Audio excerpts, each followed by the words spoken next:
For its time, it was the largest earthquake in Japanese history. That record actually stood for 304 years. Hi, I'm Chris May, host of This Day in Weather History, brought to you by the Royal Canadian Mint. Find the new painted dime featuring Blue Nose in your change. The 1707 Hoei earthquake struck South Central Japan on October the 28th. This day in weather history.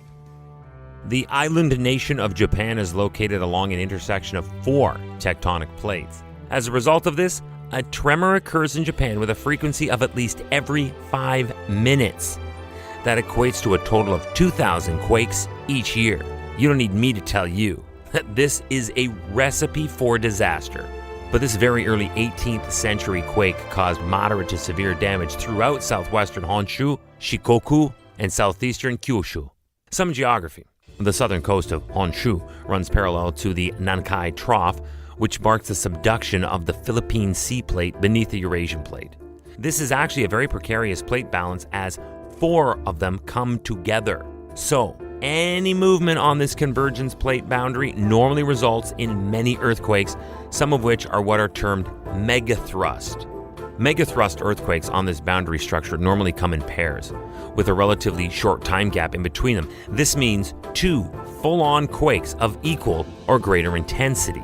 In the 1707 event, the earthquake pairing was either simultaneous or close enough in time to each other that they were very indistinguishable because of the primitive measuring or analysis technology at the time. It would therefore, for centuries, be remembered as just one massive shakeup. You're listening to This Day in Weather History, a podcast from the Weather Network in Canada, reminding you to check your change for the new painted dime featuring Blue Nose from the Royal Canadian Mint.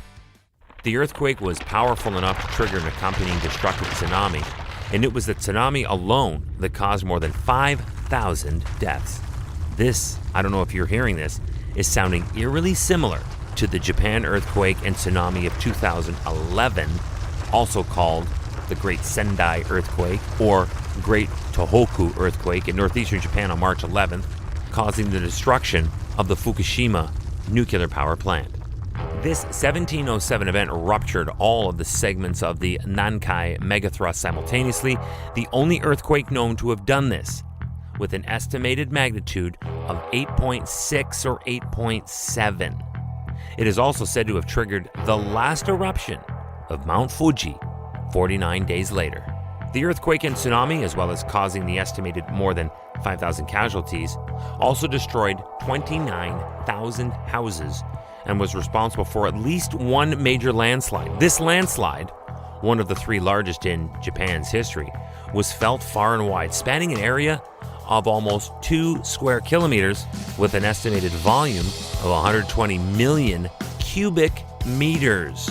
And the Nara Basin suffered crust liquefaction as a result of this event. So now let's look specifically at the earthquake itself. The magnitude of the 1707 event exceeded that of both the 1854 Tokai and Nankai earthquakes, both of which are historical in their own right.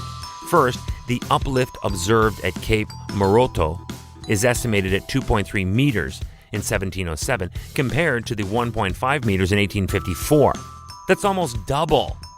There were initial estimates of 605 kilometers in length, but it was based on 4 segments rupturing and somehow failed to explain tsunami deposits discovered at the western end of the trough.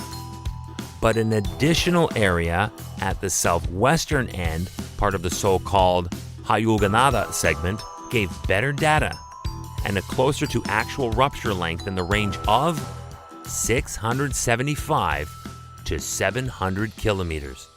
Now, let's talk about that tsunami. Water rising up around the southwestern coast of Kochi saw current heights average 7.7 meters with up to 10 meters in some places.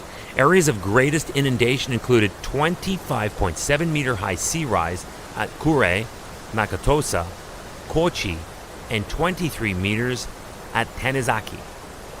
There have been studies in monitoring whereby volcanic eruptions over time have proven to be a harbinger of a coming violent earthquake, and vice versa, where earthquakes in a volcanic region gets volcanologists standing at attention, monitoring seismic graphs and pressure monitors for the possibility of eruption. These are both necessary to take seriously for the purposes of evacuation of people ahead of disaster. And these practices are also common in volcanically charged countries like Japan, Hawaii of the United States, Indonesia, and Chile.